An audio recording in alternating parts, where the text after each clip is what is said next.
Hello, freaks, geeks, scrufftards, and internet degenerates. Welcome to the War Zone. I'm Scruffy, and this is Scruffy Tales. And I'm gonna redo my previous video. I did it with pen and paper, but now I'm back with the computer and can make a proper video. I got some critique from a very upset Vatnik that I was talking shit when I only had pen and paper, and that did not validate my claims, or it did not back up my the things I was trying to say. You know, moving a pen around with some ink on a piece of paper, and it was all bullshit. So I need to, you know, make a video he can be proud of, that I can get his approval. So I'm gonna remake it and point out perhaps a bit more in detail, a bit more efficiently what I was talking about in my previous video. And the topic is, of course, how the Syrsky line could, maybe, right, no guarantees, maybe could force Russia to leave Ukraine, right? Interesting topic and subject, so let's get into it. Right, so the cat is out of the bag. Everyone's talking about it. This map circulates the internet on large social media accounts. Nothing strange here. I am not, well, OPSEC is out the window. No, there is no OPSEC in this war. I mean, it must be infuriating for poor Syrsky, absolutely. But this map is by now open source intelligence, basically. So yeah, let's use it.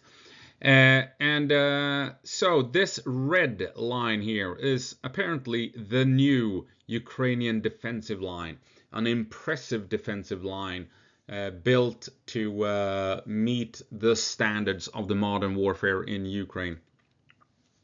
And it will hold, should be able to hold against Russian onslaughts if the Russians ever reach it.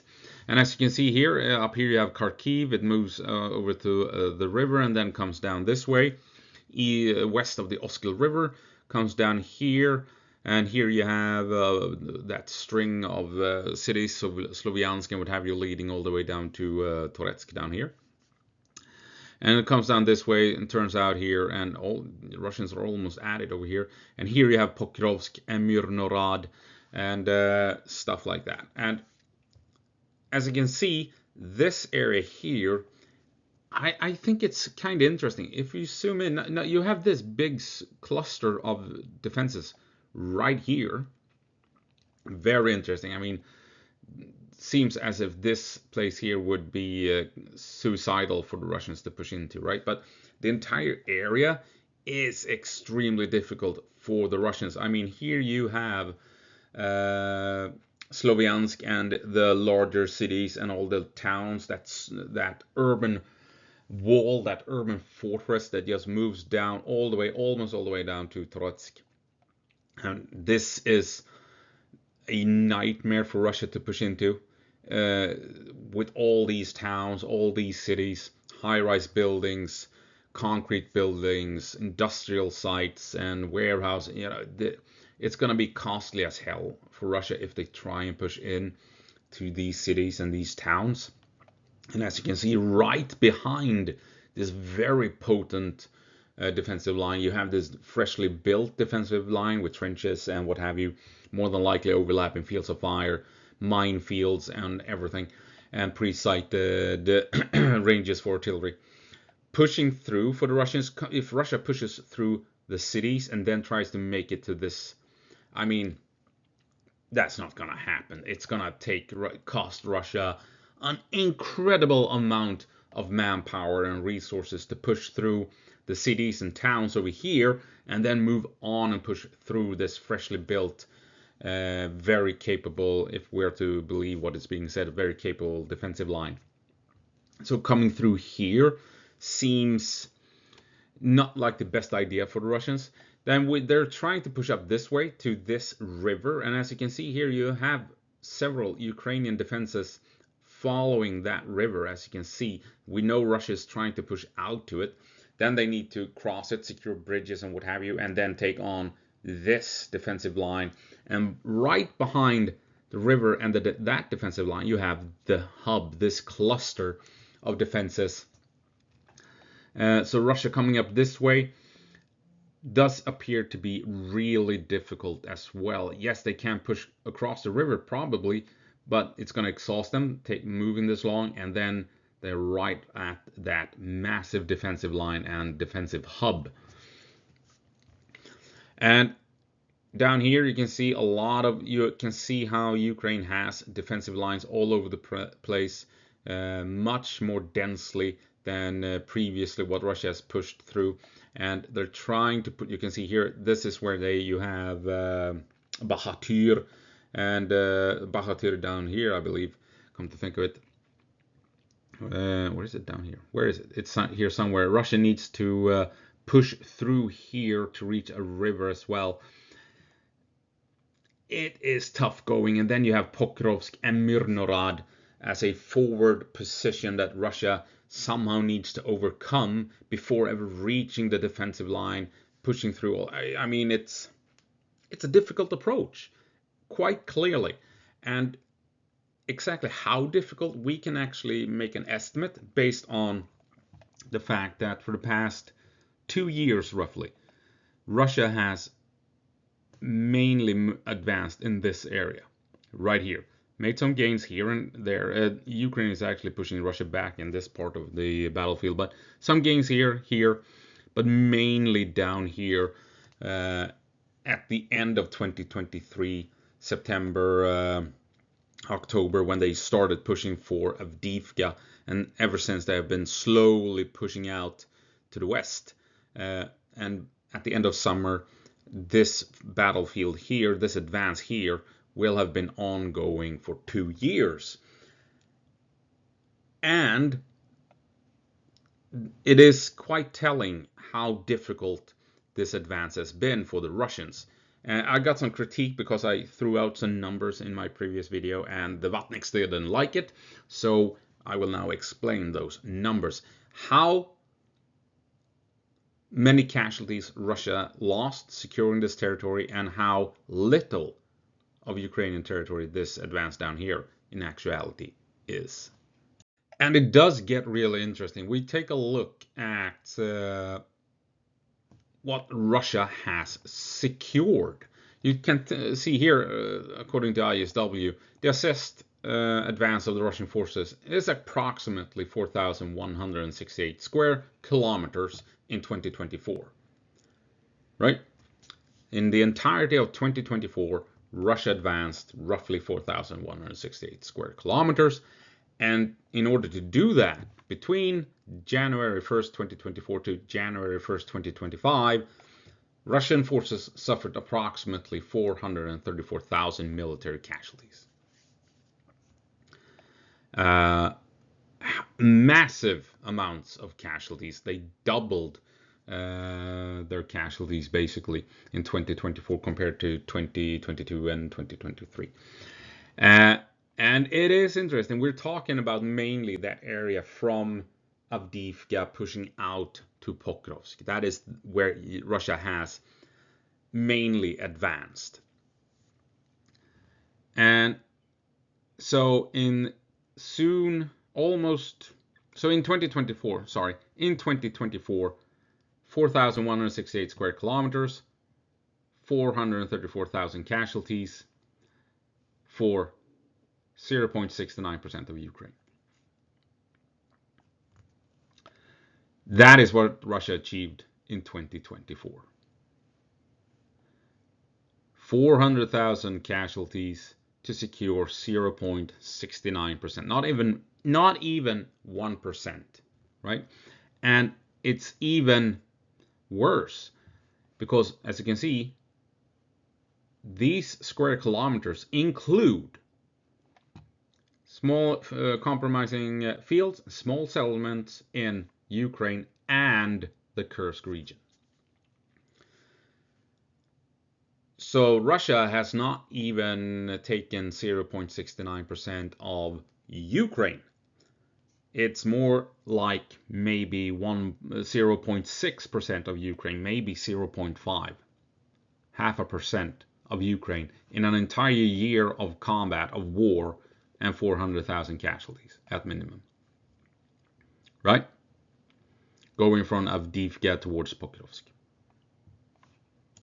I forgot to mention that 4,000 square kilometers is roughly the size of Rhode Island, the state in the United States. I believe it is the smallest state in the United States, Rhode Island. So Russia spent a full year and 400,000 dead and wounded trying to secure Rhode Island, 0.5% of Ukraine. And 2025 so far is not looking any better. As of June 3rd, 2025, Russia is controlling about 18.8% of the country after having secured 0.5% in 2024. And here you can see the estimated gains per month up until June. And at that point, it was roughly 2,100 square kilometers, right? Roughly. And again, notably, March saw the highest monthly gain, primarily due to operations in the Kursk region. So again, baked into these numbers are advances in Kursk. So Russia has secured even less in Ukraine itself. And so 6 months in, they secured half of what they secured in 2024. So if they secured 0.5% in 2024, that means so far in 2025 they have secured 0.25% of Ukraine. And so far here in 2025, they have secured maybe 2,500 square kilometers once June is over. I think fair estimate, right? That would mean that in 6 to 7 months, Russia has not even secured the entirety of the tiny country of Luxembourg. Luxembourg is a tiny country in Europe, and Luxembourg is 2,600 square kilometers, roughly.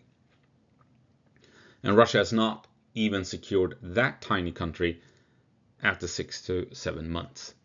And if you take a look at casualty figures by April, the estimate is that Russia has suffered 160,000. So now, a couple of months later, it's bound to be around 200,000. And the average was 99 casualties for every square kilometer taken for 4 months. So we're on track to follow the situation in 2024, securing 4,000 square kilometers and suffering close to 400,000 casualties. And remember, the total gains for the Russians in 2 years and 800,000 dead and wounded is approximately 1% of Ukrainian territory. 2 years, 800,000 dead and wounded, and Russia has secured 1% of Ukraine. So that is 1% of Ukraine and 800,000 troops primarily pushing through here. Russia's barely made any headway down here, made some small gains here. They're being pushed back in this region at the moment. They're stuck up at Kharkiv. They barely make any advances at Sumy. This is where they are advancing. This is where they have all the troops pushing. They haven't yet entered Pokrovsk or Mirnora. They haven't reached this potent defensive line with all the cities and all the towns. They haven't reached the river here. They haven't tried to breach the defenses along the river. And they still have a long way to go to reach this new impressive defensive line. If Russia continues to fight down here with the number of casualties they've taken, their advance will slow down and grind to a halt. If they enter Pokrovsk, this large city, or if they enter these cities, they can't advance anywhere else.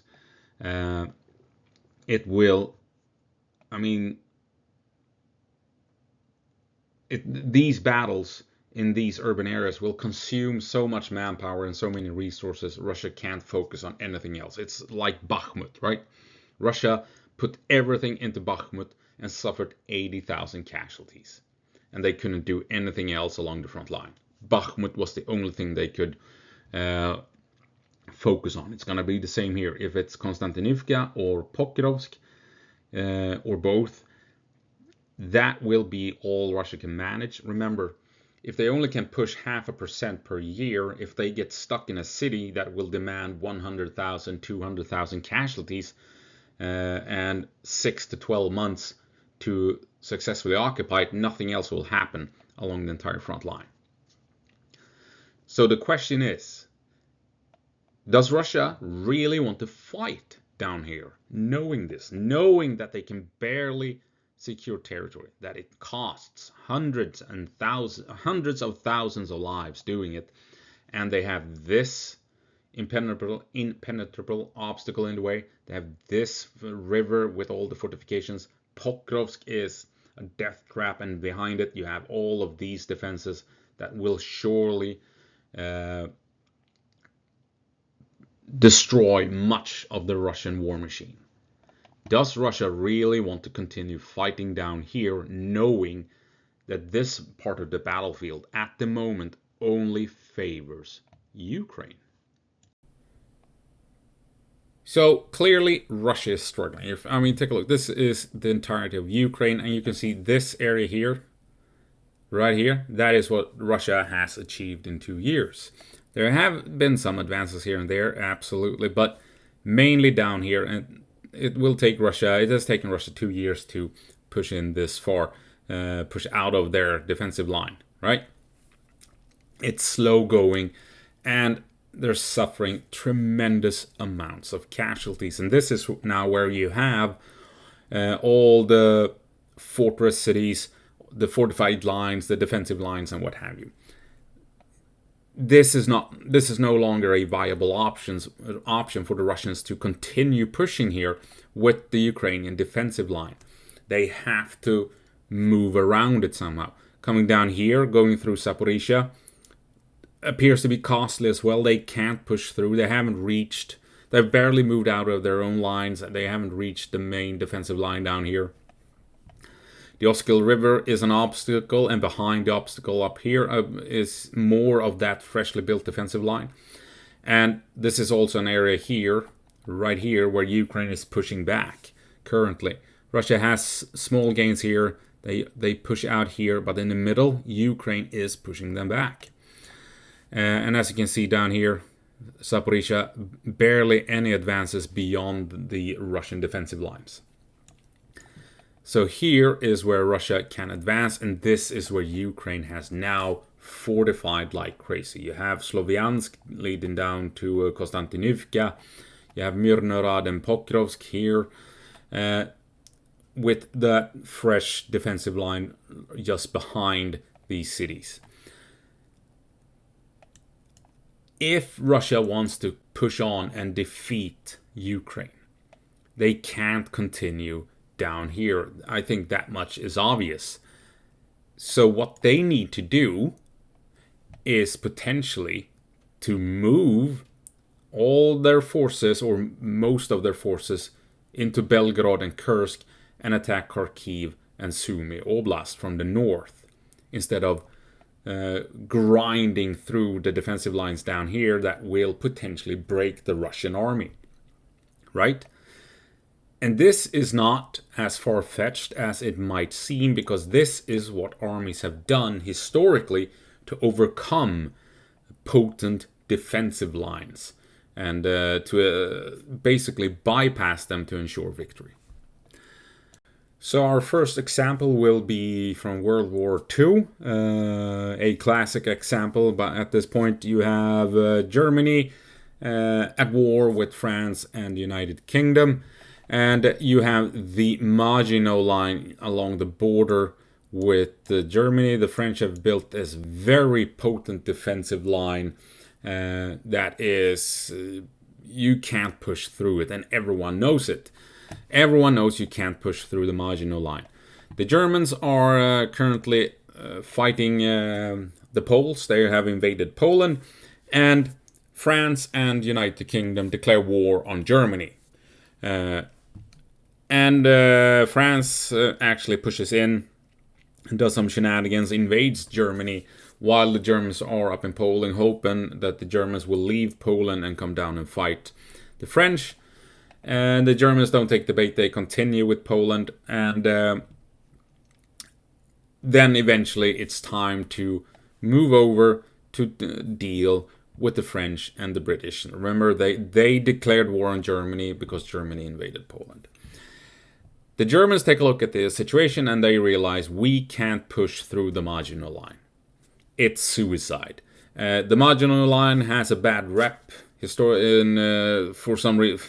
for all the wrong reasons. That it didn't work. The Germans just went around it. They went around it because it worked. You couldn't push through it, and the Allies realized this and understood this. This was their plan.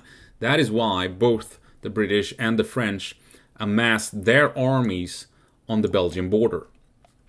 Something like 2-3 million men in total stood ready on the Belgian border because the plan was to meet the Germans in Belgium. They realized that Germany could only attack through Belgium. And it did appear as if the Germans took the bait. The Germans amassed their army along the border of the Netherlands and Belgium. The German war plans had been leaked after a plane crash to the Belgians beforehand. The Belgians knew what was going to happen. The Belgians told the Allies. Everyone knew what was going on. The Germans tried to rearrange their plans somewhat after the initial plans were leaked, but they had still no other choice but to push through Belgium. So, what did the Germans do? Well, they did attack into Belgium and through the Netherlands into the north of Belgium. And the Allies, France and Britain, took the bait, went in to engage and destroy Germany in the middle of Belgium. And then, of course, Germany pulled off their brilliant move by moving all their armor through Luxembourg and through the Ardennes forests, and then came up behind the Allies, trapping them, cutting supplies, and the Allies had to fall back to Dunkirk. And then a month or two later, Germany pushed into France and forced the French to surrender. And that is how the Germans bypassed the Maginot Line. They could not push through it. They realized it was suicide. They had to come up with a way to move past the French defenses, and they also needed a way to defeat the French and British armies in Belgium. So they knew if they pushed through the Maginot Line, it would be all over, right? So that is the first prime example of how to deal with a capable defensive line. The other example I'm going to use is the Gulf War 1991. You have Kuwait, Iraq, Saudi Arabia, the Persian Gulf. And the Iraqis have, of course, invaded Kuwait. There's a coalition of allies gathering in Saudi Arabia, ready to push in. And so what is happening at this point in time?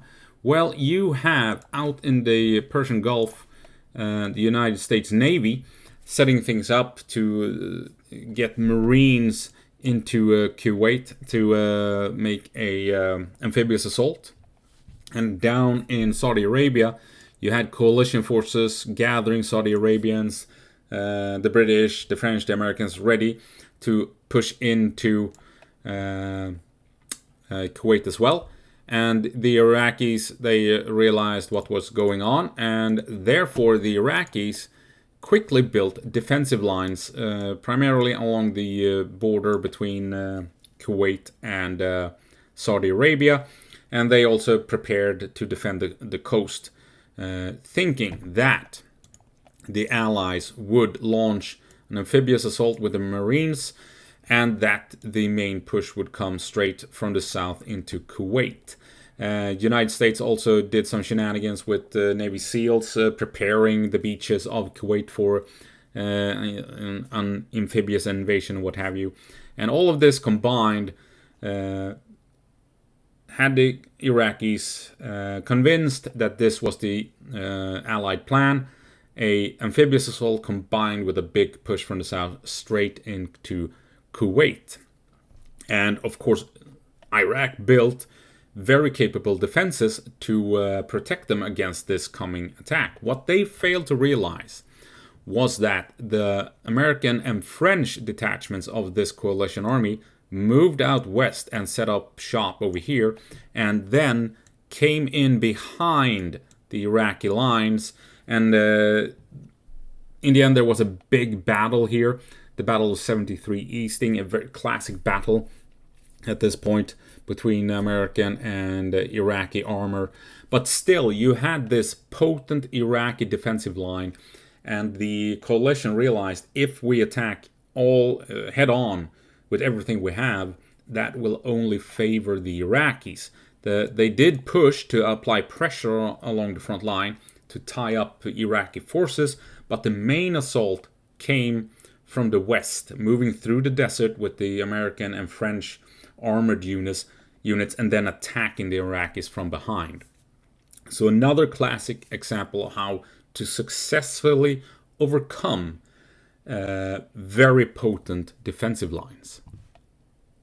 Now, of course, the Russians are well aware that attacking defensive lines head on is a very bad idea. Going back to World War II and the Winter War, when the Russians attacked Finland, they went up this way that was Finnish at the time, punching through the Mannerheim line that was, I believe, 3 main defensive lines between the Gulf of Finland and Lake Ladoga.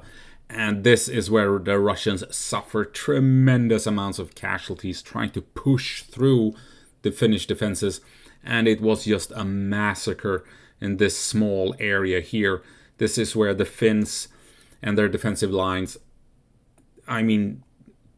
decimated and completely wrecked the Russian army during the Winter War. A complete massacre.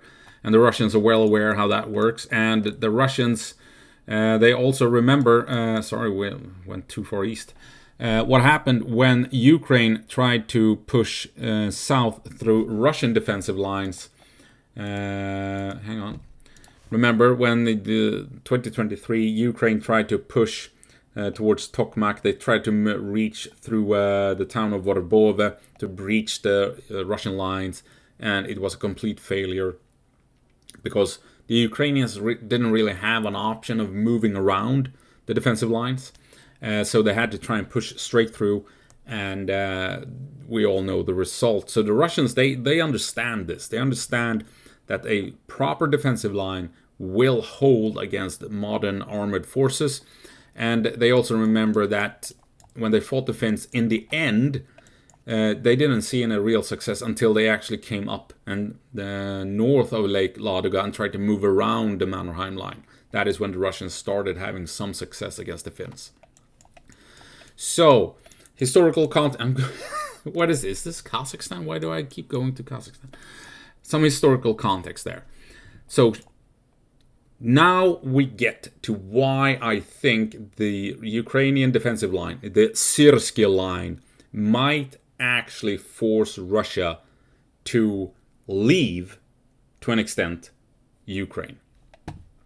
And that is, if we head on over to the Ukraine control map, we have Ukraine. This is the front line where Russia is trying to push through all those defenses. And if this part down here will crush and destroy the Russian army, what is their option? I think the option is Belgorod and Kursk. They already have troops at Kharkiv. They're already trying to push in at Sumy. The Ukrainian defenses up here are not as advanced or well built or anything of the kind like we're seeing down here, and you don't have these massive urban areas that just interlink and become fortresses and what have you. So if Russia really wants to gain territory and not lose, and not have every battle be a massacre, their only real option is basically to move vast amount of resources, manpower, and tanks and vehicles and artillery, move it up to Belgorod and Kursk and set things up for a new offensive from the north to try and avoid all of these very capable Ukrainian defenses down in the south between Sloviansk and Pokrovsk, right? Which of course means that large amounts of assets are moved out of Ukraine and ends up in Russia. And I'm thinking, could that be what the Ukrainians are after? Is that what Ukraine want?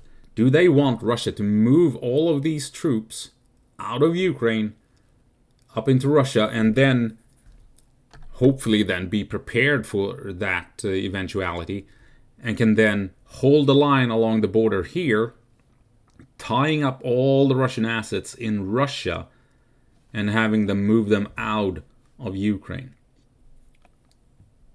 Right? And then the consequence is, of course, that you have a weaker Russian front line in Ukraine and potentially even very weak Russian line at Kherson. I mean, the ultimate goal for Ukraine is to force Russia to the negotiation table or begin liberating territory. Russia has no intentions of negotiating, so Ukraine's option is to somehow begin liberating territory by force.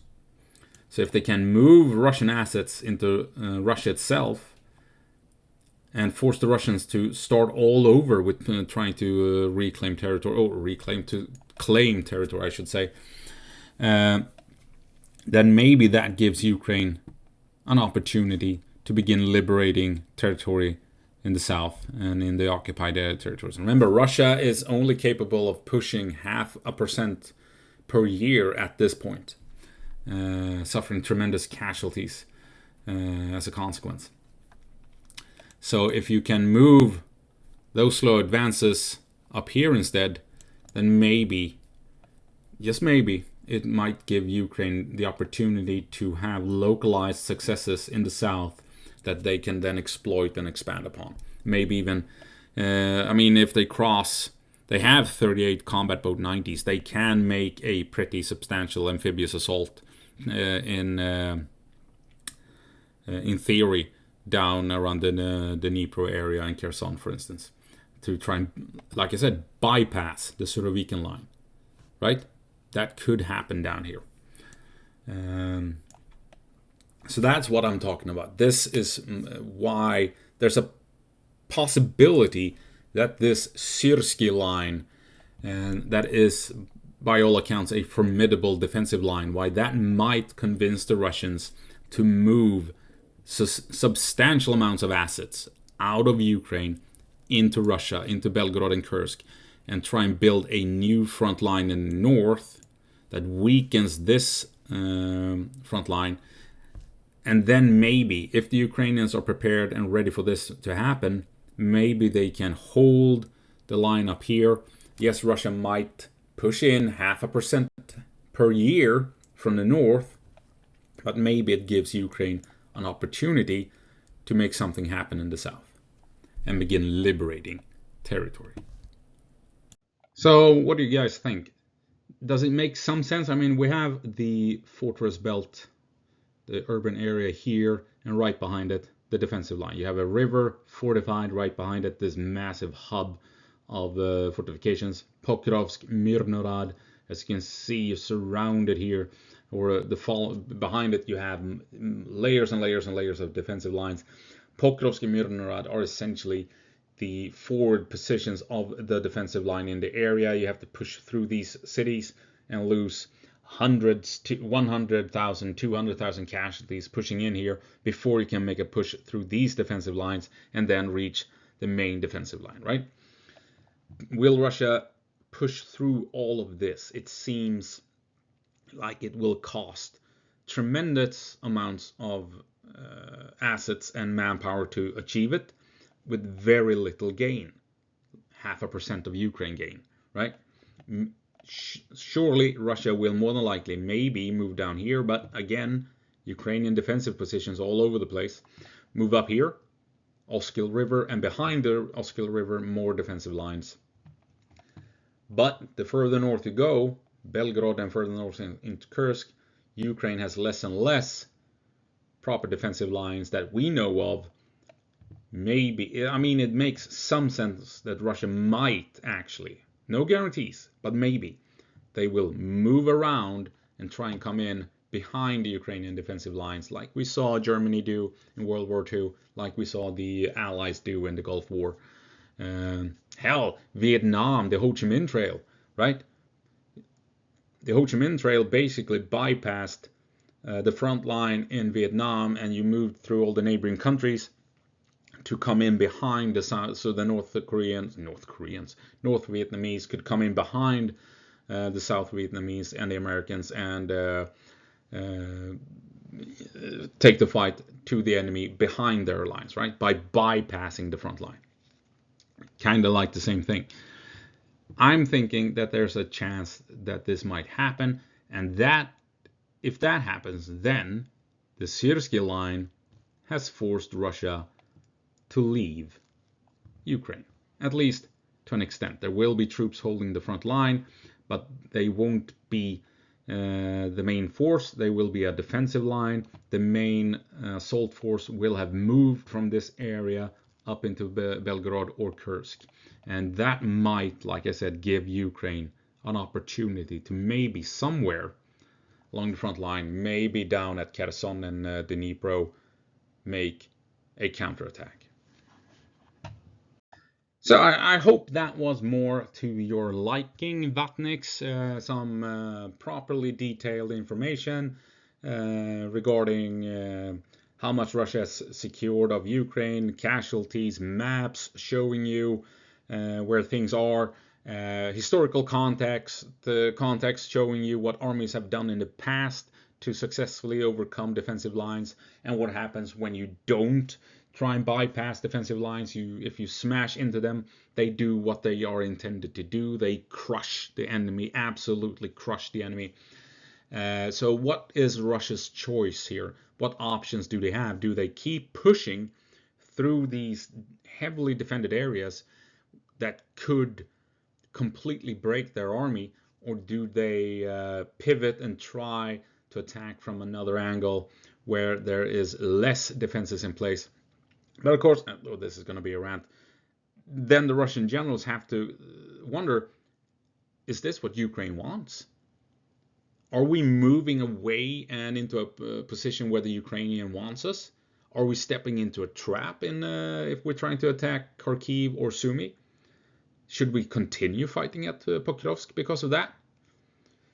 Yeah, I'm guessing that the Russian generals, they have a lot to think about in learning of this defensive line, and they also need to decide. Okay, what do we want to do? Do we want to keep pushing, or do we secure, say, Pokrovsk, and then we're done with pushing? Then we go on defense. I mean, the Russians, they have a lot to think about, and we'll see how it plays out if the Russians intend to continue pushing into Ukraine. I mean, Putin said just the other day that Ukraine is rightfully belongs to Russia, that Ukraine is Russia and Ukrainians are Russians. I mean, he said that all of Ukraine rightfully belongs to Russia. Might be an indication that they intend to take the entire country. And if that is the objective, to take all of Ukraine, Russia needs to decide, do we push through Pokrovsk and do we push through the Ukrainian defensive lines, or do we pivot and try and attack from the north into Kharkiv or Sumy instead? Right, that's going to have to be it. Rants, ramblings, as always. But now we are at the end. As always, go på marsch, Ukraine, and give them hell.